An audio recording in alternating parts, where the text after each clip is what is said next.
Bismillahirrahmanirrahim. Assalamualaikum warahmatullahi wabarakatuh. Alhamdulillah, alhamdulillahilladzi amarna bil ihadi wal ittisam bi hamdillahil matin. Allahumma shalli ala sayyidina Muhammadin wa ala alihi wa ashabihi ajma'in. Amma ba'd. Saudara-saudara sekalian, jemaah pengajian Masjid Jami Pak Ibrahim dari juga yang dimuliakan Allah Subhanahu wa taala. Bersyukur kepada Allah Subhanahu wa taala di tengah-tengah kesibukan kita masing-masing, di tengah-tengah pandemi yang insyaallah kita yakin semoga cepat jalan kepada Allah Subhanahu wa taala. Mudah-mudahan tidak mengurangi semangat kita untuk menuntut ilmu. Inilah mungkin kenyalian atau seleksi oleh Allah SWT.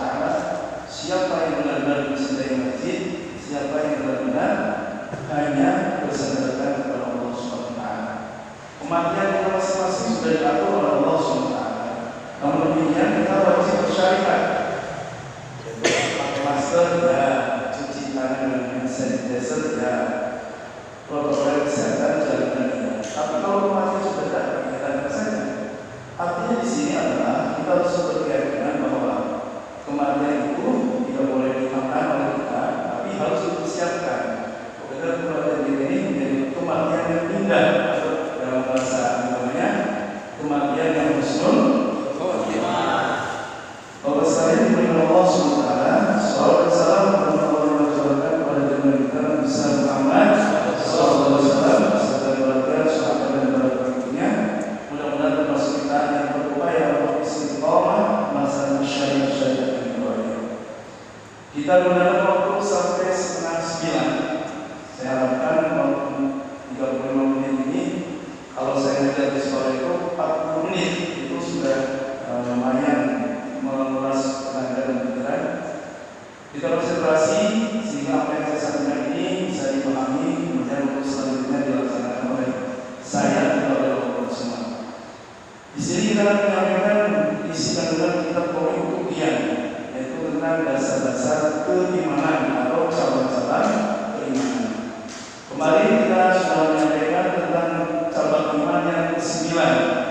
Sekarang adalah cabang iman yang ke-10. Kemarin 9, sekarang 10. Bismillahirrahmanirrahim.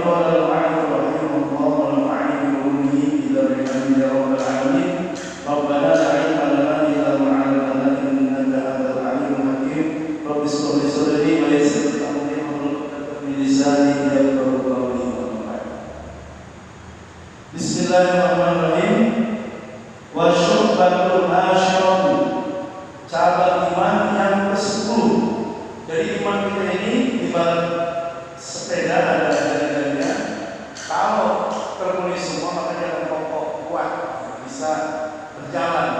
Tapi kalau salah satu ada yang hancur, salah satu ada yang karatan, akan mempengaruhi pergerakan roda itu sendiri. Ya. Nah, ini ada cabang iman yang ke-10. Apa cabang iman yang ke-10 itu? Hubbullah ta'ala, cinta kepada Allah Subhanahu wa ta'ala. Pertanyaan kita,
dia mungkin akhlaknya jelek, bisa jadi menikah, atau mungkin dia terbawa oleh orang tersebut. Nah, makanya ini hati-hati dalam konsep cinta itu sendiri. Pertama apa? Yang disebut itu mencintai Allah. Qala Sahlun, berkata Imam Sahl, jadi ada seorang imam ahli tauhid namanya Imam Sahl. Alamatul hubbillah, tanda-tanda dia cinta kepada Allah itu apa? Jadi kita cinta kepada Allah itu ada tandanya. Apa tanda cinta kepada Allah? Kata Imam Sahl ini, hubbul Qur'ani, cinta kepada Quran. Jadi ada korelasi. Saya cinta Ustaz sama Allah, pernah baca Quran sehari enggak? Jadi bertanya bagaimana kecintaannya. Ya, Ustaz saya cinta sama Allah Ustaz. 1 bulan pernah baca Quran, pernah Ustaz. Salat, ikhlas atau trikul ya. Kalau salat sendiri, yang masih menikah tapi idealnya adalah seorang muslim. Kata Imam Syafi'i, dalam 1 tahun itu harus hafal Quran 1 kali minimal itu. 1 tahun itu minimal. Kita ada harus di rumah.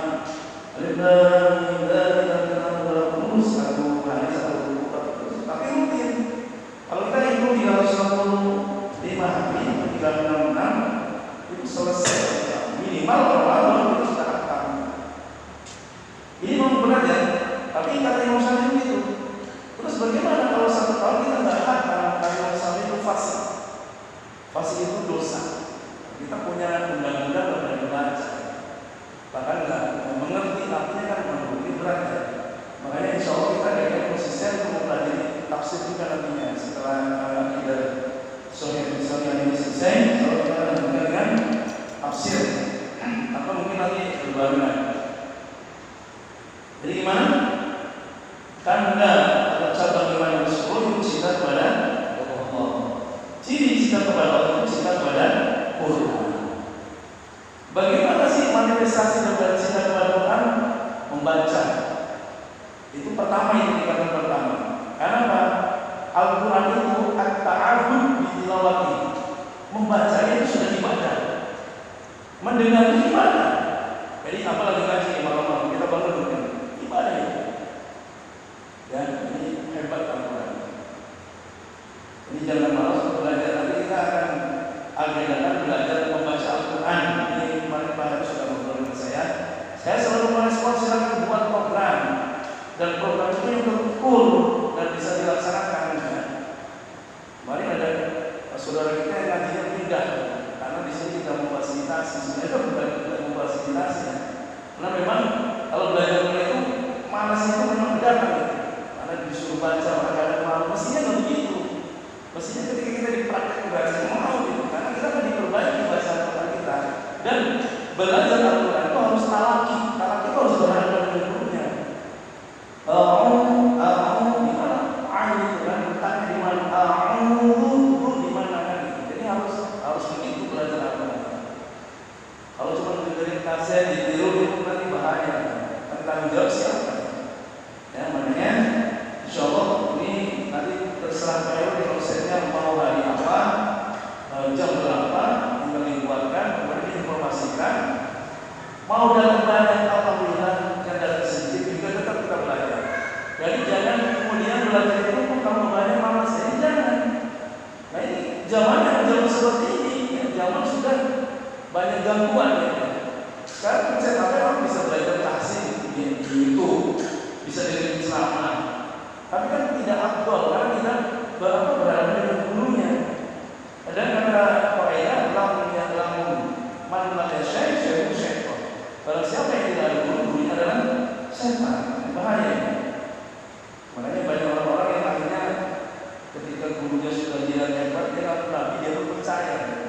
Padahal Nabi itu tidak ada lagi setelah Nabi Muhammad. Ya. Jadi kita sama-sama belajar, juga lagi belajar bagaimana konsep waktu itu bisa membaca Al-Quran. Ya. Nah, ini bulan apa nih? Tahun awal saya baca mulai Al-Baqarah. Al-Baqarah itu kan lumayan surat paling panjang ya, ada surat-surat lain. Jadi kita bisa bagi berapa? Apakah seminggu itu selesai? Berarti kan tinggal itu aja 54 minggu itu. Sedangkan surat itu ada 114. Tinggal dibagi aja 54 dengan 114 itu dibagi. Ketemu berapa surat itu?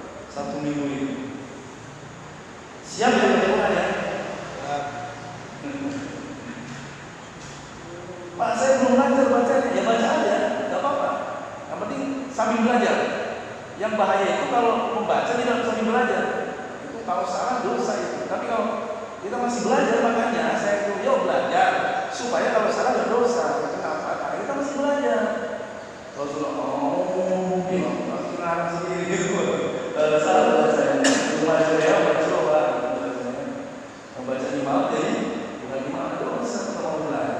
Kan pernah ada ini tulis ini. Majulah yang mau dicari aja dari ada. Jangan sampai bapak. Kalau di pengurus TKI salah baca Quran ini jangan sampai. Ini ya. Yang berikutnya ini masih sahabat iman yang ke-10 masih. Wa alamat dan alamat cinta kepada Quran itu apa? Wa alamat dan alamat senang ya, kepada Al-Quran itu artinya gini, kalau kita cinta kepada Allah, konsekuensinya berarti cinta kepada Al-Quran. Cinta kepada Al-Quran itu bukti hukum Nabi cinta kepada Nabi. Jadi kalau kita cinta kepada Allah, buktinya adalah membaca Al-Quran. Kalau kita sudah membaca Al-Quran, berarti kita bukti mencintai Nabi Muhammad SAW. Kalau kita sudah mengakukan Nabi, mestinya jangan sampai hati kita, mulut kita yang membaca Al-Quran. Membacanya sudah ada. Belum hadis Nabi yang sahih yang saya bisa baca. Iqra'ul Quran wa innahu ya'ti yaumal qiyamati syafi'an lis'ali. Bacalah Al-Quran. Al-Quran akan menjadi penolong, akan menjadi penyelamat kita. Semakin kita banyak baca Al-Quran, semakin banyak penyelamat kita. Al-Quran itu mukjizat terbesar Nabi. Kalau nabi-nabi yang lain mukjizatnya sudah selesai. Tapi Nabi Muhammad mukjizat itu sampai kiamat masih ada, dan kita bisa saksikan itu, kita bisa gunakan itu untuk kebaikan kita di dunia sampai akhirat. Paham ya? Jadi kalau kita sudah membaca Al-Quran, berarti alamat kita sudah kepada Nabi. Wa alamat hubbihi sallallahu alaihi wasallam, dan tanda-tanda cinta kepada Nabi sallallahu alaihi wasallam hubbus sunnati, yaitu mencintai sunnah. Ya Rasulullah salamun alaihi. Salawat. Senangnya salawat saja. Ya, itu sebagai ekspresi cinta, mencintai Nabi. Tapi ada sunnah-sunnah yang lain. Nabi itu selalu qiyamul lail, salat malam. Makanya belajar untuk melaksanakan salat malam. Makanya saya tidak bosan-bosan untuk setiap malam saya bangun tahajud. Bukan untuk apa-apa, karena itu mengajar itu baik ya. Terserah diajak mobilnya, nah itu kewajiban kita untuk saling mengingatkan. Makanya saya ijazahkan ilmu lagu itu, konsepnya itu supaya kita mendekat kepada Allah, supaya kita mencintai Nabi, supaya kita mencintai Allah, supaya kita mencintai Allah. Karena ketika kita masuk gerbang namanya lagu itu harus banyak sholat taubat, banyak sholat hajat. Itu karena ini gerbang kewalian yang akan kita masuk. Jadi tidak boleh nonton film porno, tidak boleh ngomongin orang, tidak boleh fitnah orang, tidak boleh membunuh binatang, tidak boleh, apalagi membunuh orang. Dan kemudian banyak sekali yang maksiat harus kita hindari. Insya Allah dengan budaya maksiat, nanti karomah akan muncul pada diri kita. Lebih. Tadi Pak Haji sudah coba mau berangkat, mau hujan, pagi baca kunci lagu ini tiupin ke atas. Alhamdulillah berhenti. Artinya bisa dibuktikan ilmu itu. Kalau memang kita yang bersih, kalau kita yang bersih, mau diukur sampai ini yang nggak bisa. Itu jadi intensitas kedekatan kita pada Allah itu sangat menentukan dijabah atau tidak doa kita. Karena ada beberapa ulama yang sekali baca Bismillah sudah istilahnya sama dengan kita, tapi mereka luar biasa bisa melakukan sesuatu yang memang khariqun lil adat, namanya berbeda dengan kebiasaan. Coba kita ulangi ya. Cabang iman ke-10 itu adalah alamatnya cinta kepada Allah. Tanda-tanda cinta kita kepada Allah adalah tanda kita sudah cinta kepada Al-Quran berarti cinta kepada Nabi. Tanda cinta kita kepada Nabi adalah mencintai sunnahnya.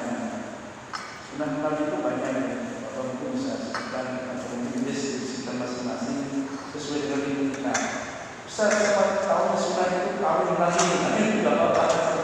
Karena baru setahun itu saja. Tapi banyak sunnah Nabi yang lain ya, mencukur kumis, terus sunnah juga. Boleh membeli akbar, membeli kuku. Jangan laki-laki kukunya panjang, itu tidak sunnah. Ya, kalau juga atau mungkin langsung Jumat itu dipotong. Dan apalagi sunnah Nabi, puasa Senin Kamis, puasa Yaumul Bid, yang puasa-puasa yang suka puasa. Puasa saya puasa berat, baca sholawat, kemudian apalagi baca Quran itu kan nggak pakai nahan-nahan, bersedekah, silaturahmi itu sunnah ya. Makanya saya sedang berorganisasi dimanapun saya suka. Kenapa silaturahmi itu?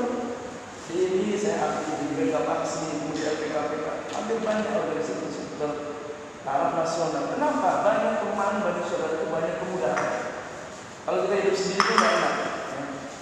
Tapi kalau kita berorganisasi, insya Allah ada solusi-solusi, ada pengalaman-pengalaman yang kita bisa berikan.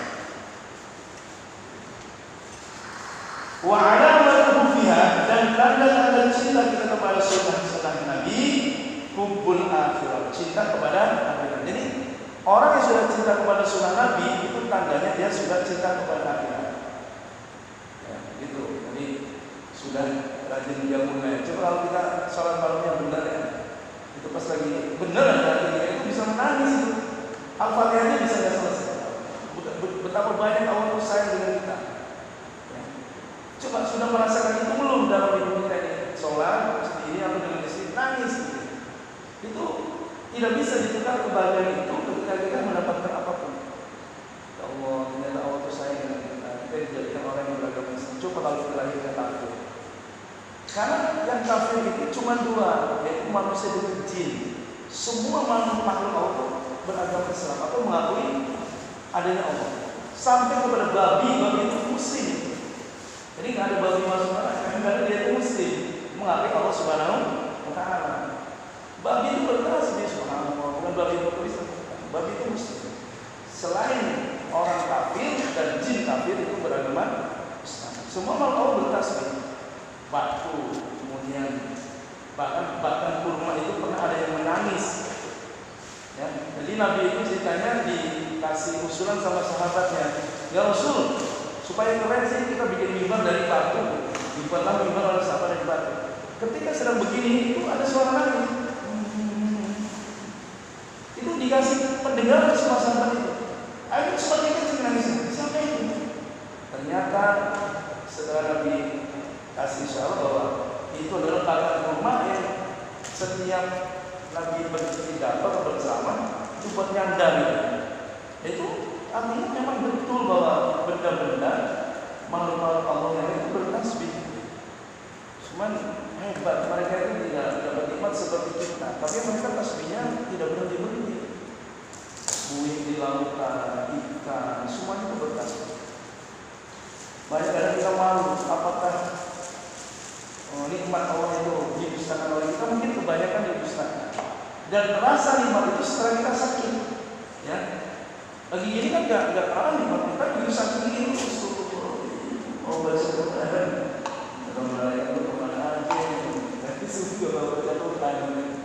Kemudian lagi itu udah apa diinfus, kemudian udah mencong ini kan, oh saya mau ke masjid. Nah, masih bagus ya, masih belum tahu masjid. Tapi idealnya adalah sebelum kita sakit, wasihataka qabla saqabika, dan gunakan waktu sholat kamu sebelum sakit. Kalau sudah sakit, sholat sunnah tidak bisa lama-lama, baca Quran tidak bisa lama-lama, ibadah lain susah. Tapi kalau kita lagi sakit ini, kalau subuh sudah, dan pasti sehat kan?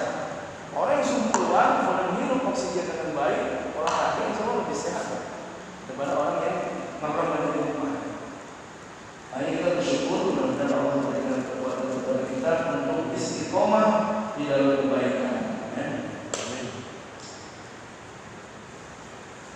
Jadi orang yang mencintai sunnah alamatnya adalah tandanya adalah sudah mencintai agama. Jadi sekarang yang dipikirkan itu bukan dunia lagi.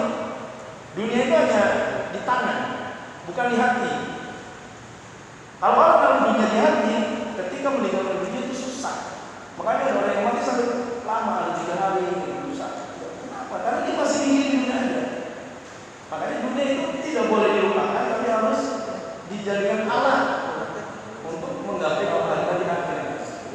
Saya dapat uang ini 10 juta, keluarga 2 juta, berapa? 10 juta dibagi 2 juta berapa? 250 kan? Itu namanya dia mau mencari dunia tapi itu menyongsong akhirat. Jangan sampai kita dapat uang banyak tapi udah dikeluarkan. Ibarat sumur itu apa bagus? Gak pernah dikuras. Airnya apa? Keruh, kotor. Bahkan nanti bisa beracun sumur itu. Betul nggak? Kita nggak mau zakat, nggak mau infak. Sudah, maunya dipegangin aja uang. Nanti habisnya di dokter atau di mana? Saya. Dapat uang 10 juta gajian langsung boleh juga 2,5. Kita usah nungguin apa nisab itu apa? Kalau memang kita nggak nyampe nisab. Kalau zakat kan harus nisab tuh. Kalau nggak sampai nisab, karena zakat penghasilan itu ada 2 pendapat. Ada yang dikiaskan langsung, seperti yang menghasoli begitu dapat langsung dibayarkan. Ada yang menunggu 1 tahun. Itu boleh. Ada 2 cara melakukan zakat penghasilan kita. Kalau di Purwokerto bosan, belum bosan, udah kurang terus, udah infak saja. Ini harus tahu strateginya ya. Pokoknya saya berpesan juga kepada diri saya bagaimana agar kita selamat semua nih. Jadi kita boleh cinta dunia tapi jangan sampai berlebihan. Namanya orang cinta sama anak itu kan wajar bagian dari dunia. Tapi jangan kemudian mengalahkan cinta kita pada Allah. Saya bertugas di ini. Saya cinta sama istri saya perlu dipeluk istri saya. Tapi begitu ada panggilan jihad, panggilan berdakwah, ya berdakwah, tinggalkan. Artinya seperti itu. Bagaimana agar itu saling support istri, anak, kita semua di sini di DKM, saya mensupport. Makanya diatur ada imam ini, saling mensupport dalam kebaikan supaya tidak terjadi kekosongan, tidak terjadi kesenjangan. Di kepada saudara yang sudah dibentuk dari imam, sudah wayahnya itu tanggung jawab yang sudah diterima oleh kita untuk membangun masjid ini. Jangan kepada Bapak siapa saya pokoknya semuanya lah untuk bertanggung jawab. Makanya nanti dikonfirmasi lagi orang yang sudah ditulis kalau memang tidak bersedia berarti harus diganti bagi orang lain yang sanggup. Karena kalau ada namanya kemudian tidak pernah maju kan juga dipertanyakan juga oleh jamaah yang lain. Jadi supaya masjid ini benar-benar diisi oleh orang yang bertanggung jawab atas yang sudah disepakati bersama. Itu ya, sampai kepada cinta kepada akhirat. Jadi skala prioritasnya bukan dunia lagi. Ada istilah Bang Haji Rawat begini, lebih baik jalan kaki daripada bersepeda tapi tambah hormatan. Itu orang beriman itu begitu orientasinya. Jangan sampai mengejar-kejar dunia yang pasti akan kita tinggalkan. Tapi kalau fasilitas dunia boleh kita cari supaya kita punya kendaraan, kita punya rumah yang bagus, boleh supaya ibadah kita angkutan. DKM gak ada yang punya kendaraan juga susah mau kemana-mana kan? Kita pasang pada berfaedah. Yang penting bagaimana kendaraan ini bisa membuat kita bahagia di sana. Ya? Itu jangan-jangan gara-gara amal-amal itu yang berkelas. Mungkin sholat kita karena pasti ngelamun gitu ya. Normalnya kan nilainya 6 semua. Begitu dibuka, amalan dulu nih penambahan DKM sama begitu. Ikhlas betul, baik. Jadi cari amalan yang benar-benar memiliki nilai ikhlas seperti ini lah. Karena cinta kepada akhirat. Wa alamun biha, dan alamat cinta kepada akhirat bughdud dunya. Jadi orang kalau sudah cinta akhirat bughdud dunya. Bughdud itu artinya bahasa keras ya, benci. Coba kita benci artinya tidak suka. Lihat para wali itu sudah makan saja nggak begitu doanya. Kalau jadi itu makan cuma hari tasyrik 3 hari sama hari lebaran. Yang lain beliau nggak makan. Puas. Karena beliau sudah tinggalkan wali, bukan kayak kita wali murid.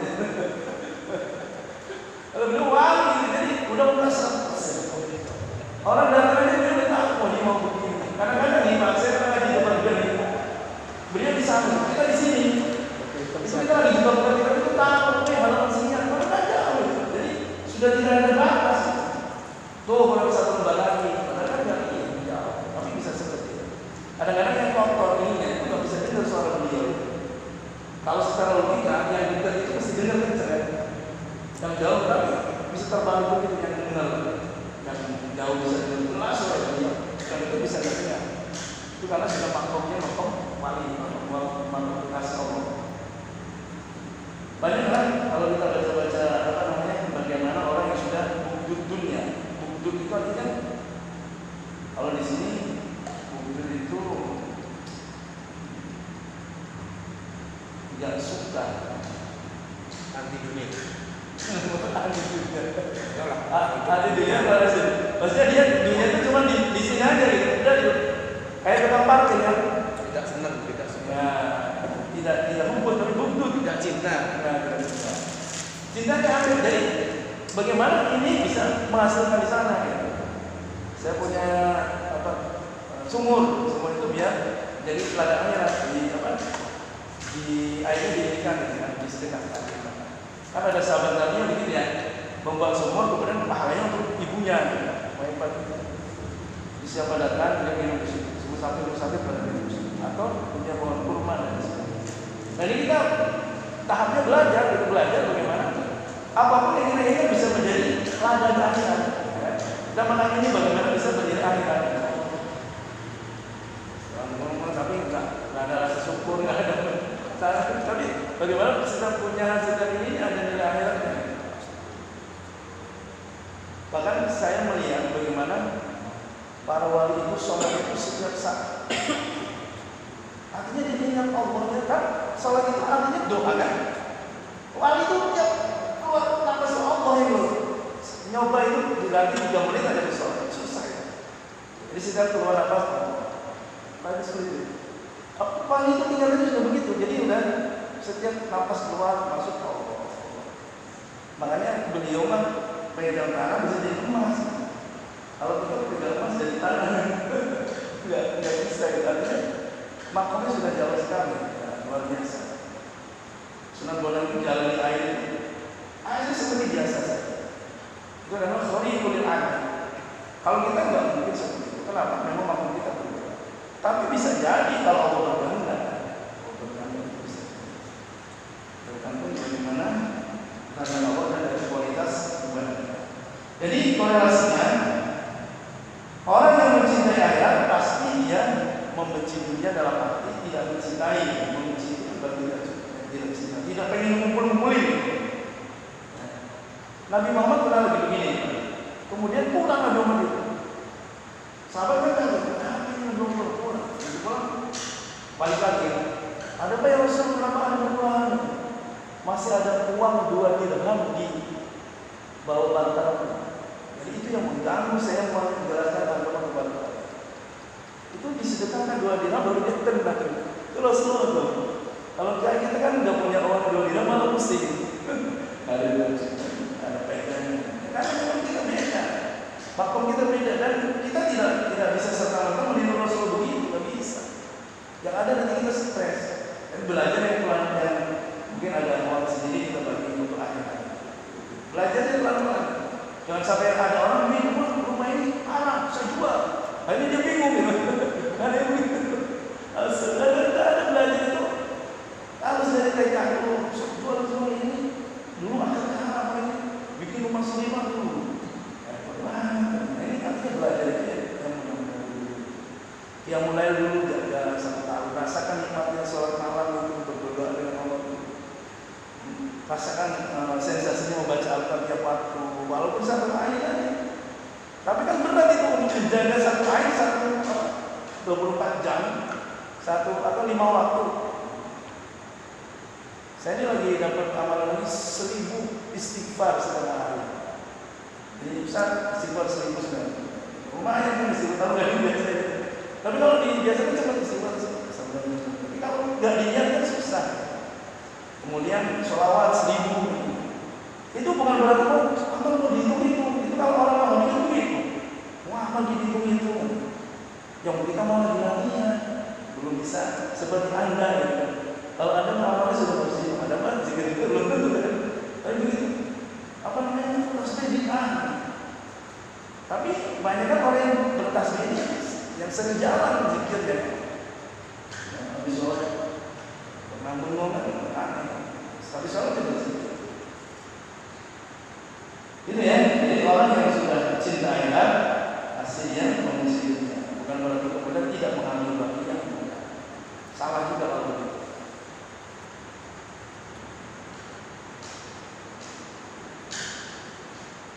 Wa alamatu hubbiha, dan alamat benci kepada dunia itu alla yahuda, yaitu jika dia tidak mengambil minha dari dunia illa zadan, kecuali untuk bekal. Nah itu. Jadi kita mengambil dunia itu hanya untuk bekal. Bekal apa? Bekal ibadah. Ya. Samu itu kan bekal. Kalau bahasa Sunda apa samu?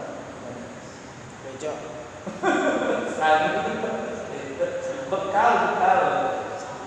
Sangu kan nasi. Kalau dia mau sekolah nih ngasih ke namanya sangu kan? Apa bahasa Sundanya? Kalau bahasa Jawa itu sangu. Tak sangu nih gue kan? Ini ongkos. Nah ini kalau bahasa Sunda apa? Kalau bahasa sana apa kan? Sangu. Bekal. Apa namanya? Nasi. Kalau Sunda mana nasi? Kejo ya banget. Apa bahasa saya yang saya kasih waktu sangat itu bekal. Sama bekal. Iya. Nasi. Sunda bekal.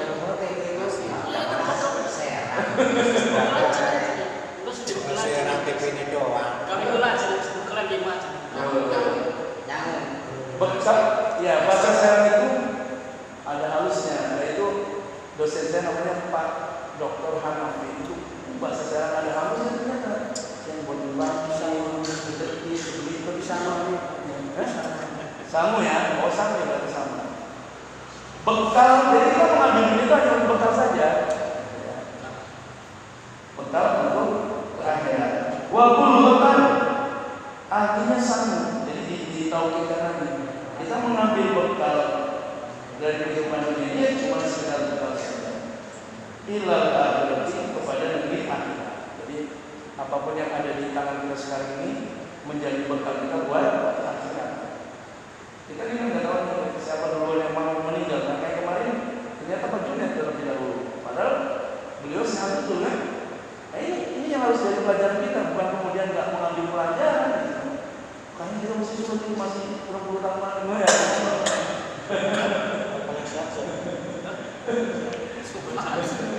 Takutnya dulu Pak. Ya kita mau dulu pembelajaran, yang penting kita sudah siap berjalan. Karena Masya Allah, almarhum saudara kita kan jauh sehat itu kan ada yang prediksi. Tapi itulah namanya ada. Artinya seorang muslim harus mengambil pelajaran. Ya Allah, kami bisa nanti saya kasih saya. Itu harus ada di hati kita. Kalau bertanya itu nanti sesuatu kalau biarnya keras. Ayo harus biasa aja. Artinya tidak keras. Makanya bersyukurlah kita ketika mendengar azan itu, wah itu bukan panggilan makanan, itu bukan panggilan halus, itu panggilan Allah Subhanahu Wa Taala. Baru kita dengar. Itu ya. Jadi kita boleh mengambil dunia ini, tapi hanya sebagai bekal saja. Waqala Hakim, kemudian berkata Imam Hakim bin Alwan. Ini dari anaknya Pak Alwan itu namanya Hakim. Qaddasa, mudah-mudahan mensucikan syurgahu kuburannya Imam Hakim. Ma'idda'a pada orang-orang yang salah, idda'a kepada orang-orang yang ngaku ya wong salasan ini belum tukar. Digori salasin lawan orang ngamalkan bahwa terkabul. Manidda'a Allah, barang siapa yang mengaku cinta kepada Allah min ghairi, tapi dia tidak baik